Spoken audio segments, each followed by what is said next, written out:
to make a room for the new, you have to let go of the old, no matter how good it is.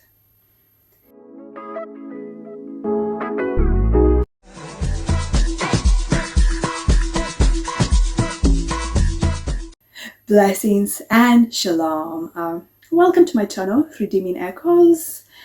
I hope you're doing well out there this week. So I was clearing my son's clothes this week because he has outgrown a lot of them. And as I was doing that, I realized there are some of his clothes that actually I was attached to because he looked so cute in them. And as I was putting them in the bag, I remember holding a few of them, and I was like, I want to keep these ones. Not that he cares. I mean, for him, as long as he's clothed, he's fine. And I went to my husband, and I was like, should I keep these ones? Because, he looked so cute in them. And maybe I was looking for ways to justify why I needed to keep them. And I was actually looking for somebody to support me because, yes, just support my point of view there. And my husband looked at me and he made a very interesting, comment. And he just looked at me and he said, you know what, to make a room for the new, you have to let go of the old, no matter how good it is. And I just said, okay.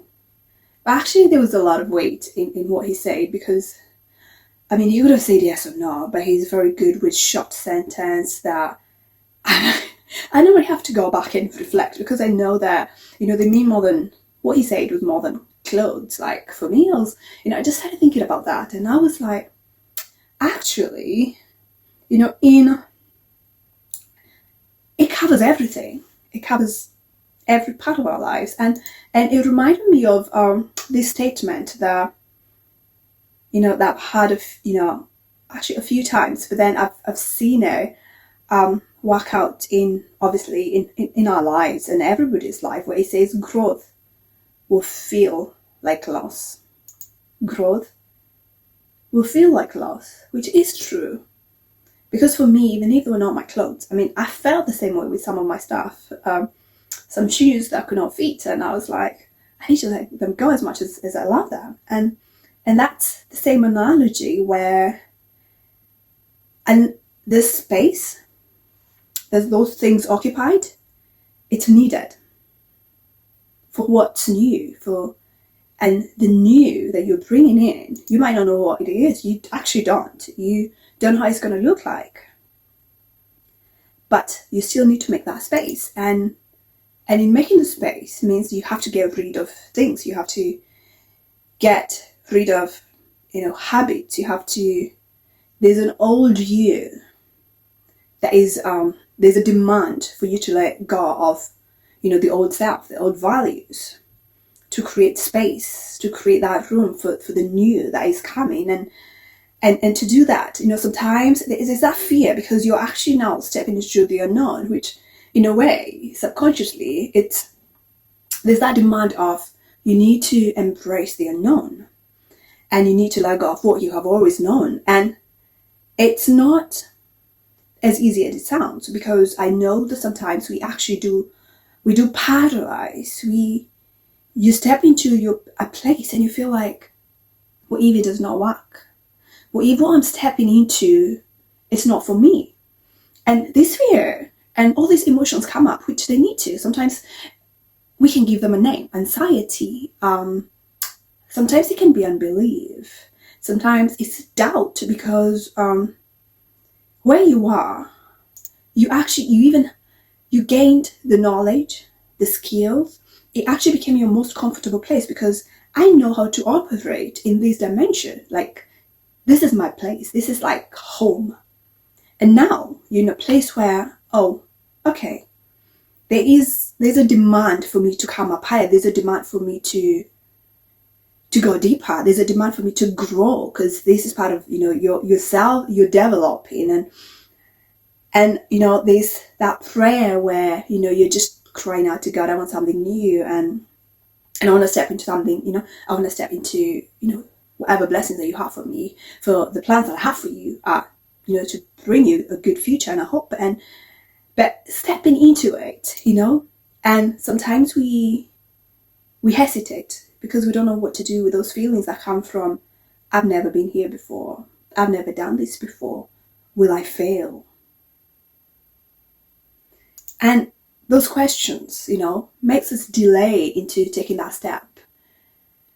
And they are good questions, and we need to ask ourselves those questions as they come, but we don't give them weight. I think it's just remembering that it's okay to trust in the unknown. It's okay to trust that the divine, that God He has gone before us, and He has leveled the mountains for us. But in that place, it's okay to acknowledge the loss, because growth comes with loss. Growth comes with letting go of what was, because that is what I was. I'm stepping into what I will be. And you know what? Yes, I'm gonna, in this moment, I'm gonna acknowledge that I am grieving. There's a grief that comes with it. And I want to be conscious of it so that I can know how to navigate it without it becoming a barrier to me stepping into it. Because once you become conscious of what you're dealing with, you're like, oh, yeah, there's this or these feelings I'm feeling, but it does not mean that it's not peaceful. It's okay. There's a place there's peace. And in that shalom does not look like, oh, I've got so much joy, I feel so good. No, not always. It could be like, yeah, I feel like I'm going to pee on my pants because I'm scared. But I choose to keep going. I choose to allow myself to be uncomfortable. Uncomfortableness it's part of it. It's good. It's good. It's not. I know there are people who, they get to that place and they begin to doubt. Did God say? Did I hear well that I'm supposed to be stepping into this new adventure of something I've never done before? A place where, the place you've never been before, and you step into it, you find that the language is different and you feel lost. You feel like a child. And how many times have we allowed ourselves to be children again so that we can learn? We learn how to talk. We learn the ways of that new place. For example, and I remember, I just remember this now, how in my place of work, especially the mental health part of it, when I started going to bed management meetings in hospitals, and this was like the first year of stepping into that. I would just listen to doctors and nurses talk, and I would sit there and I'll start just drawing on my book, because I was like, I have no clue what they're talking about. Some of the words they're using are they even real? And it did overwhelm me.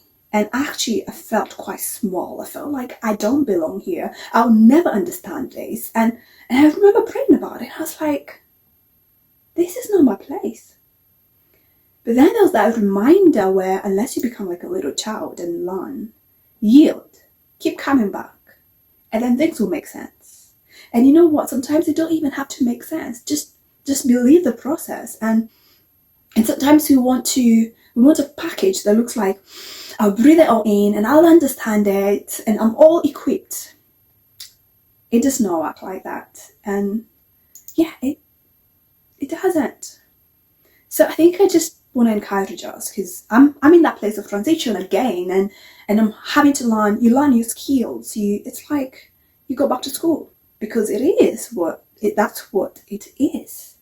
It's like, welcome to the school called world, and in this season of my life, you're stepping into something completely new, and that looks like learning your ABCD again somehow. Learning the language that comes with it is the frequency that belongs to this place. And then you master the skills, and then you can be able to teach others. So you become the student, and then you become the master, and then you teach others. And then, because life is circular, you find that now there's even another demand for you to even go higher.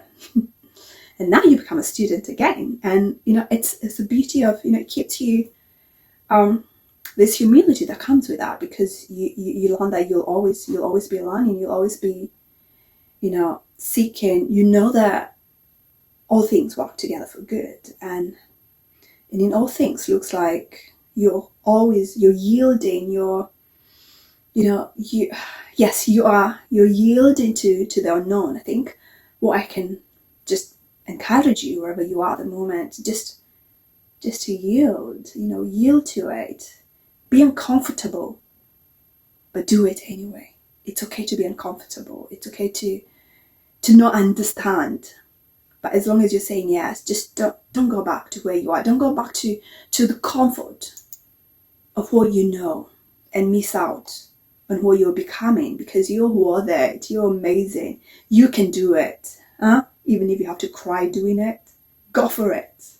Because heaven has your back. Much love.